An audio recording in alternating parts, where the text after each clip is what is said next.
In Saudi Arabia for the first Gulf War, Saddam Hussein was sending Scud missiles to Riyadh, where we were, and he was trying to hit the airport, the military airport. Well, that's what we think anyway. The military airport was about 1 kilometer away from where we were living.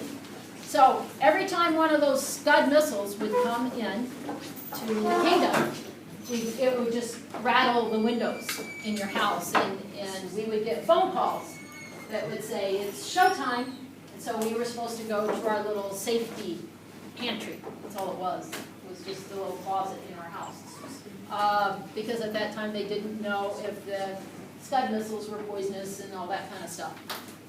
And this goes on and on and on. The good thing about that was that there were lots of soldiers there. And female soldiers who were driving trucks. It was good for my soul.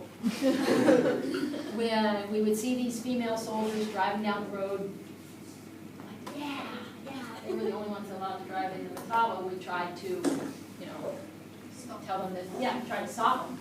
And I kid you not, I saw this one lady and this Matawa guy, because they're not really big people. I knew I could take one out if I had to. Because they were always snapping their fingers at me. It just drove me crazy. But this Matawa came and tried to hit her with the stick, and boy, she just, boom! He went down. All the other Matawa kind of stood there. And then they laughed. But I was like, You don't take on a lady with a truck. Yeah. But the problem with that armed conflict, one of the many problems, if it's in a country where women aren't allowed to drive, shouldn't be going out in public without male escorts and so male family member escorts. So if they all go off to fight in this war, then how are you going to get out? Yeah. How do you get to the grocery store? Yeah. What do you do? What does that do? How do you take your kids to school? What does that do to the education system in the culture? What does it do to just daily life of the culture? So that, again, another example of one of those things where women's rights and armed conflict, they clash.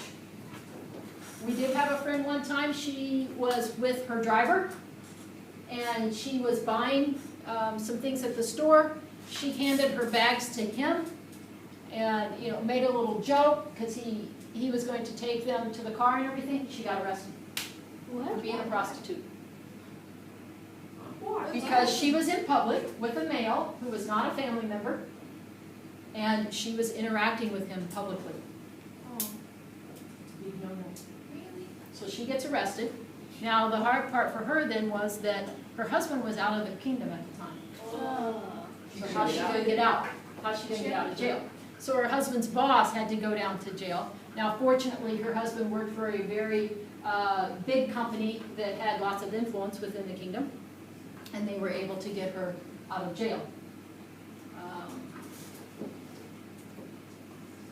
During that time we had some friends